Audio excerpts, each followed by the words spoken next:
예수는 감람산으로 가시니라.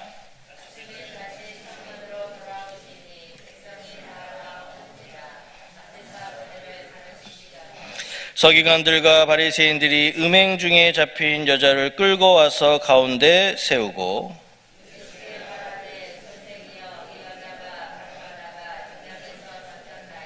모세는 율법에 이러한 자를 돌로 치라 명하였거니와 선생은 어떻게 말하겠나이까?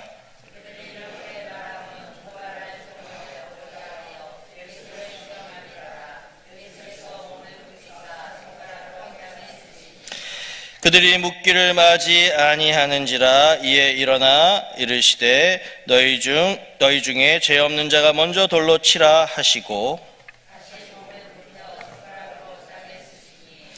그들이 이 말씀을 듣고 양심의 가책을 느껴 어른으로 시작하여 젊은이까지 하나씩 나가고 오직 예수와 그 가운데 섰는 여자만 남았더라.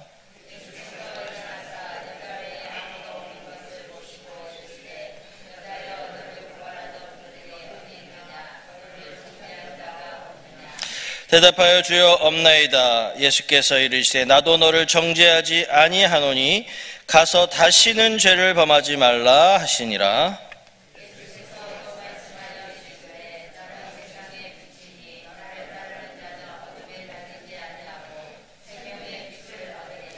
바리새인들이 이르되 내가 너를 위하여 증언하니 내 증언은 참되지 아니하도다.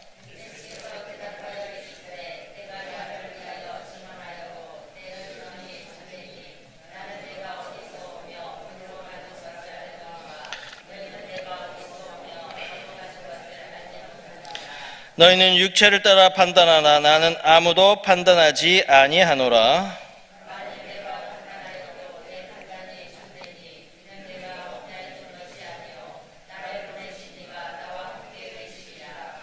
너희 율법에도 두 사람의 증언이 참되다 기록되었으니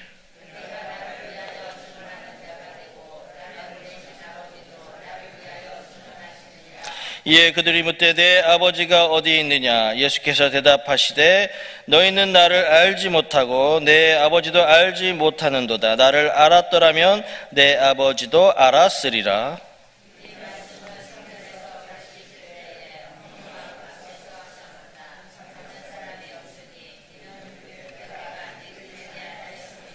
다시 이르시되 내가 가리니 너희가 나를 찾다가 너희 죄 가운데서 죽겠고 내가 가는 곳에는 너희가 오지 못하리라.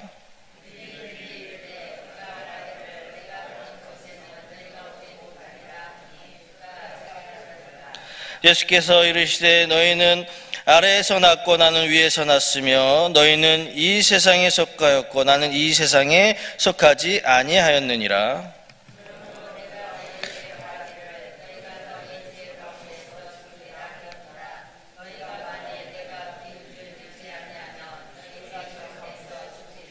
그들이 말하되 내가 누구냐? 예수께서 이르시되 나는 처음부터 너희에게 말하여 온 자니라.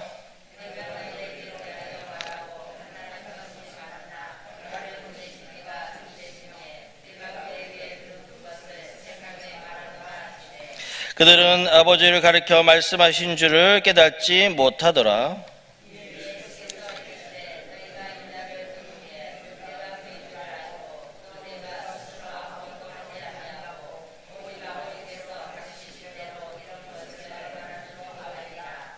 나를 보내신 이가 나와 함께 하시도다. 나는 항상 그가 기뻐하시는 일을 행함으로 나를 혼자 두지 아니하셨느니라.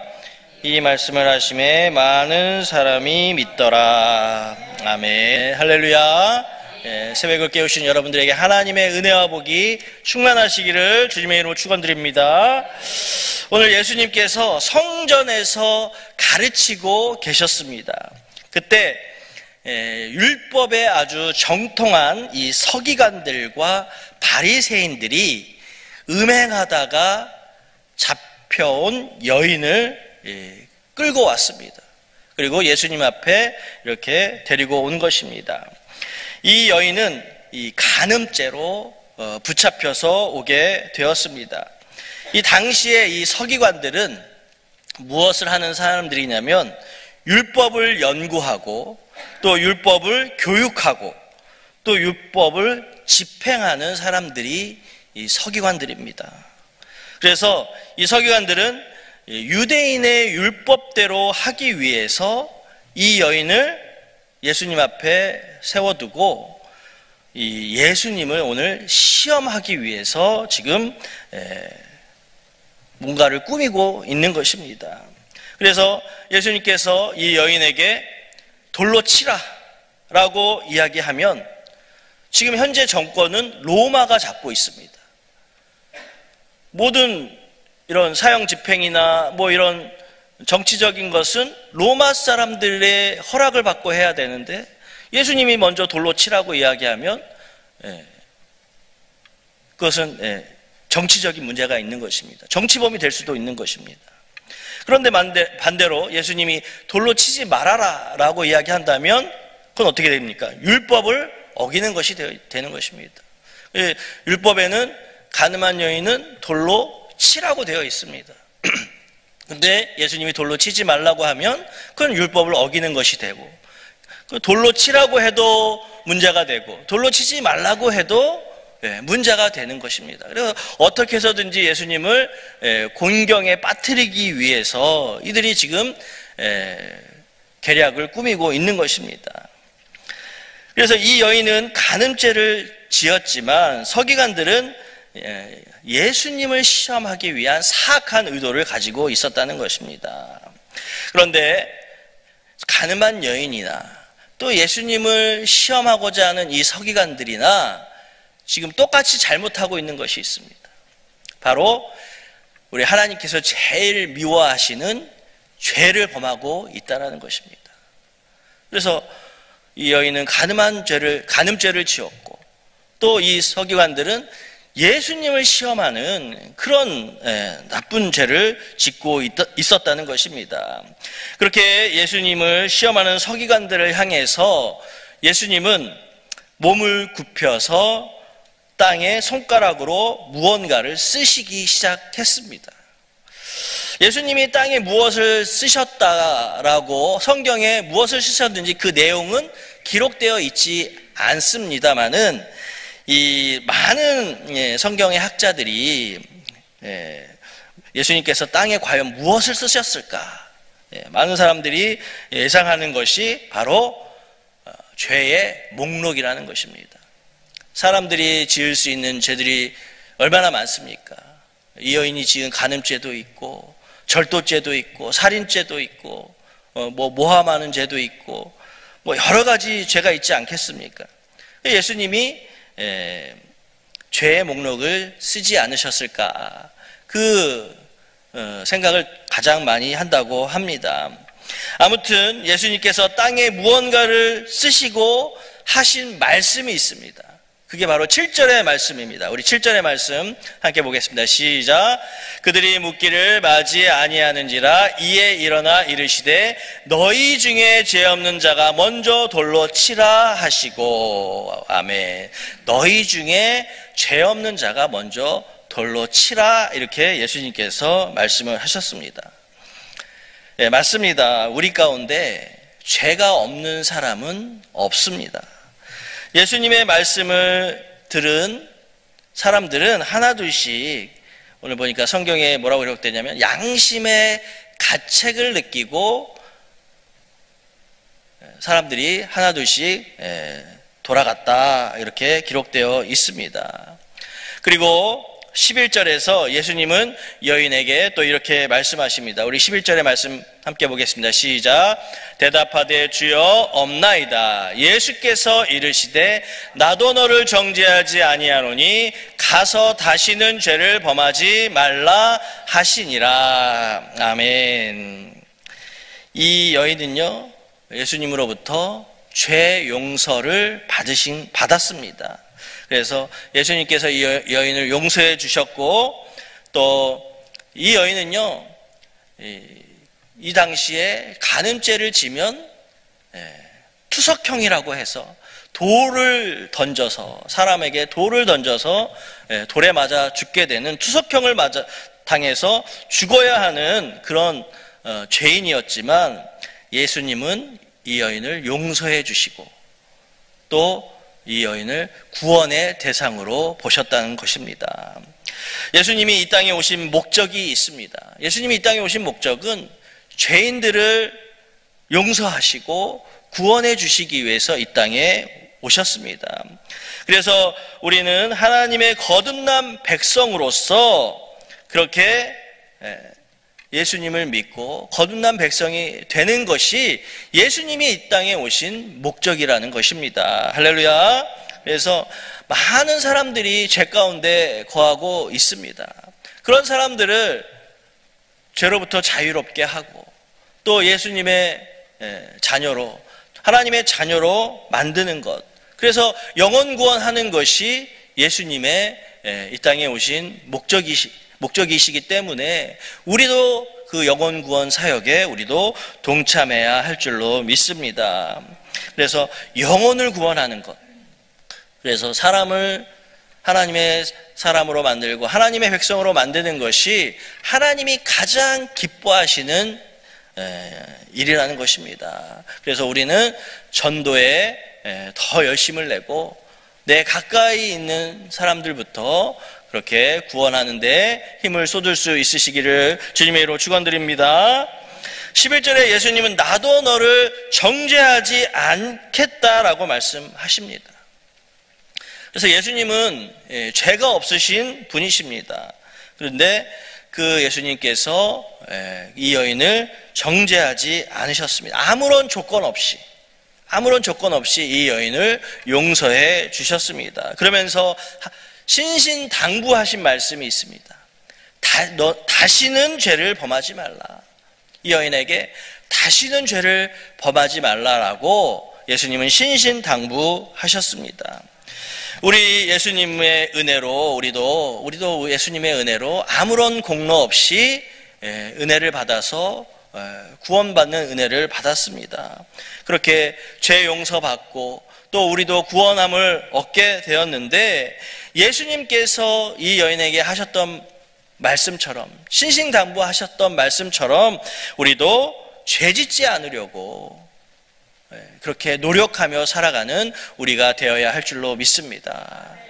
가장 하나님께서 미워하시는 것은 죄입니다. 하나님 믿지 않는 것이 가장 큰 죄이고 또 그렇게 우리 주님께서 미워하시는 것이 죄이기 때문에 우리는 죄와 항상 싸워서 이기는 사람들이 되어야 할 줄로 믿습니다. 우리가 정말 죄짓지 않으려고 노력하는 모습, 여러분 우리가 100% 죄를 안 짓고 살 수는 없습니다.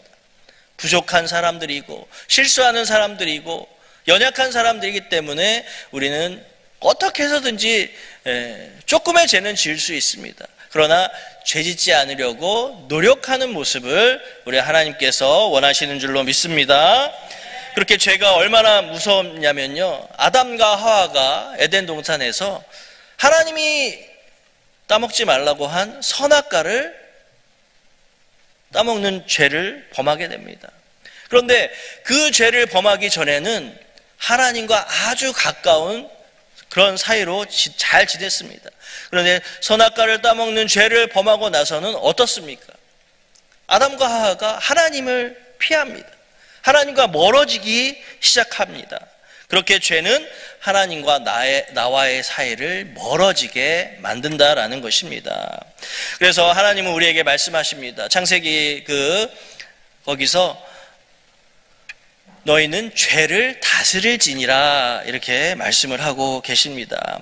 우리가 죄를 다스리는 자로, 죄에게 굴복하는 자가 아니라 죄를 이기고 또 승리할 수 있는 우리 모두가 되어야 할 줄로 믿습니다. 그래서 죄가 노크하고 죄가 유혹할 때 우리는 예수 그리스도의 이름으로 물리치며 싸워서 승리하는 여러분들 되시기를 주님의 이름으로 축원드립니다. 우리 예수님은 죄가 없으시기 때문에 세상의 빛이 되십니다. 죄는 사람의 영혼을 죽게 만듭니다. 빛 대신 예수님을 따라가게 되면 죽어가는 영혼이 새 생명을 얻고 다시 살아나게 되어 있습니다. 예수님은 내가 세상의 빛이라고 말씀하십니다. 그러자 바리새인들은 예수님의 말씀이 참되지 않다라고 그렇게 반박을 합니다. 그러자 또 예수님은 16절에 나를 보내신 이가 나와 함께 계시다, 그렇게 말씀하시면서 하나님과 함께 있다고 말씀하시고, 18절에도 나를 보내신 아버지도 나를 위하여 증언하신다, 이렇게 말씀을 하고 계십니다. 우리 16절부터 18절 말씀 함께 보겠습니다. 시작. 만일 내가 판단하여도 내 판단이 참되니 이는 내가 혼자 있는 것이 아니요 나를 보내신 이가 나와 함께 계심이라. 너희 율법에도 두 사람의 증언이 참되다 기록되었으니 내가 나를 위하여 증언하는 자가 되고 나를 보내신 아버지도 나를 위하여 증언하시니라. 아멘. 그래서 우리 예수님은 하나님의 아들이시고 또 하나님과 또 동등한 자격을 가지고 계시고, 또 그렇게 삼위일체 하나님이시란 것이 여러분 믿어지는 사람은 하나님으로부터 큰 은혜를 받은 사람들입니다. 그래서 우리 예수님은 성령으로 잉태되었습니다. 사람으로 잉태된 것이 아니라 성령으로 잉태되어서 이 땅에 태어나셔서 이 땅에서 살아가셨지만, 우리 예수님은 세상에 속하신 분이 아니라 하나님께 속한 분이시라는 것입니다. 그래서 예수님은 이 땅에 오신 목적은 나를 위해서, 나의 죄를 다 용서해 주시고 해결해 주시기 위해서 십자가에 죽으시고 그렇게 죽기까지 우리를 사랑해 주셨다라는 것입니다. 그래서 우리가 그 십자가의 은혜로 말미암아 우리가 구원함을 얻게 된 것입니다. 구원은 오직 예수 그리스도를 통해서 받게 되는 줄로 믿으시기 바랍니다. 그래서 요한복음 14장 6절 아주 유명한 말씀이죠. 우리 함께 보겠습니다. 시작. 예수께서 이르시되 내가 곧 길이요 진리요 생명이니 나로 말미암지 않고는 아버지께로 올 자가 없느니라. 아멘. 예수님이 곧 길이요 진리요 생명이기 때문에 예수님을 통하지 않고서는 우리 하나님께 갈 수가 없다라고 말씀하고 있습니다. 그렇게 예수님께서 십자가에서 죽으심으로 인해서 구원의 사역을 이루어 주셨습니다. 그런데 많은 사람들이 예수님 시대에도 많은 사람들이 예수님을 거부하고 믿지 않고 예수님은 저주를 받아서 십자가에 달려 죽었다라고 그렇게 말하고 있습니다. 그러나 예수님이 지신 그 십자가는 저주의 십자가가 아니라 구원의 십자가, 사랑의 십자가인 줄로 믿습니다. 우리가 받은 구원은 아주 귀한 것입니다. 예수님께서 하나뿐인 그 목숨을 희생하시면서 우리를 사랑하심으로, 그렇게 희생하심으로 나를 위해 십자가 지셨기 때문에 우리는 그것 하나만으로도 많은 큰 은혜를 받았고 또 그것 하나만으로도 늘 감사하며 살아가야 하는 것입니다. 우리 모두가 주님으로부터 사랑의 빚을 진 사람들입니다. 예수님의 사랑과 그 희생이 없었더라면 우리는 이 자리에 있을 수 없습니다. 매일매일 나를 위해 십자가 지시고 희생해 주신 그 예수님의 사랑을 늘 기억하면서 또 감사하면서 그 은혜에 보답하는 마음으로 살아가시기를 주님의 이름으로 축원드립니다. 기도하겠습니다.